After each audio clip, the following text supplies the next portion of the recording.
বন্ধুরা তোমরা কেমন আছো? আজকে মিনি কিচেনে কি রান্না করব বলো তো? আজকে মিনি কিচেনে রান্না করব পেঁপের ঘন্ট। তার জন্য আমি প্রথমে উনুনের জালটা ভালোভাবে ধরিয়ে নিয়েছি, উনুনের পরে বসিয়ে দিয়েছি কড়াই। এবার কড়াইটা হালকা কিছুক্ষণ ভালো করে গরম করে নেব। দেখো এই দুদিন ধরে হচ্ছে ভীষণ পরিমাণে বৃষ্টিতে আমি ছাদের থেকে উনুনটা নিচে নামিয়ে এনেছি। এর জন্য ভিডিওটা একটু অন্ধকার অন্ধকার এসেছে, টিনের নিচে রান্না করছি তো তার জন্য।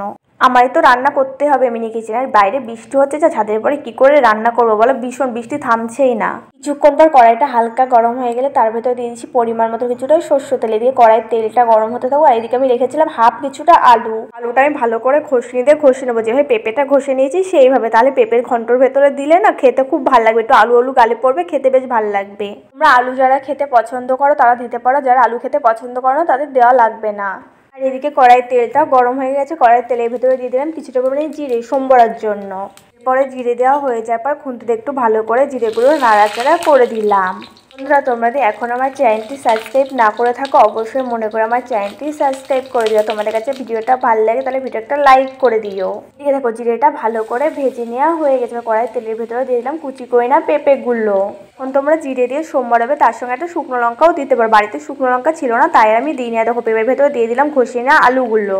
শুধু পেঁপের থেকে খেতে মনে হয় একটু আলু দিলে আরও বেশি খেতে ভালো লাগে পেঁপে ঘন্টটা। এবার কিছু সময় ভালো করে পেঁপেটা নাড়াচাড়া করে দিতে হবে। কারা কারা পেঁপে ঘন্ট খেয়েছো অবশ্যই কমেন্ট করে কিন্তু আমায় জানাতে ভুলবে না। জানো তো মাছের মাথা দিয়েও পেঁপে ঘন্ট করা যায়, সেটা খেতে আরও বেশি ভালো লাগে, অনেকটা চাল কুমড়ো ঘন্টর মতন। সবসময় তো চাল কুমড়ো পাওয়া যায় না, কিন্তু সব পেঁপে কিন্তু সবসময় পাওয়া যায়, এই জন্য পেঁপে ঘন্টটা মাঝে মধ্যেই করে খাওয়া যায়। এবার পেঁপের ভিতরে এক এক করে গুঁড়ো মশলাগুলো দিয়ে দেবো। প্রথমেই দিয়ে দিয়েছি পরিমাণ মতো কিছুটা হলুদ গুঁড়ো দেওয়া হয়ে যায়। এবার দিয়ে দিয়েছি পরিমাণ মতো কিছুটা লঙ্কা গুঁড়ো, তারপর দিয়ে দিয়েছি পরিমাণ মতন কিছুটা লবণ, তার সঙ্গে দিয়েছি পরিমাণ মতো কিছুটা জিরে গুঁড়ো। এর ভিতরে সব গুঁড়ো মশলাগুলো দেওয়া হয়েছে। এবার খুন্তিতে একটু ভালো করে নাড়াচাড়া করে দিলাম। পেঁপের ভেতরে সব মশলা দেওয়া হয়ে গেছে, এখন আর কিছু দেওয়ার দরকার নেই। এখন শুধু মাঝে মাঝে খুন্তিতে ভালো করে নাড়াচাড়া করে দিতে হবে।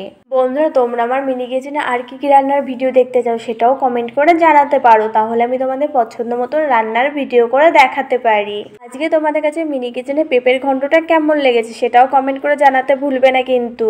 পেঁপের ঘন্টটা কিন্তু মাঝে মাঝে খুন্তিতে নাড়াচাড়া করে দিতে হবে, নয়তো নিচে লেগে যাওয়ার ভয় থাকতে পারে।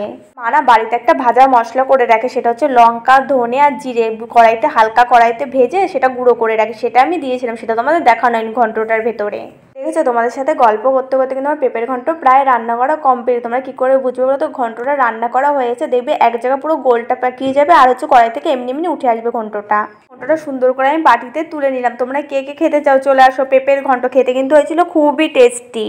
গরম ভাতে খাওয়াটা পুরো আজকে জমে যাবে। তোমরা দেরি করছো কেন? তোমরা তাড়াতাড়ি করে বাড়িতে পেঁপের ঘন্ট বানিয়ে ফেলো আজকে। তাহলে আমি আসি, দেখা হচ্ছে পরের ভিডিওতে। ভিডিওটা ভালো লাগলে লাইক কমেন্ট সাবস্ক্রাইব শেয়ার করতে একদম ভুলবে না কিন্তু।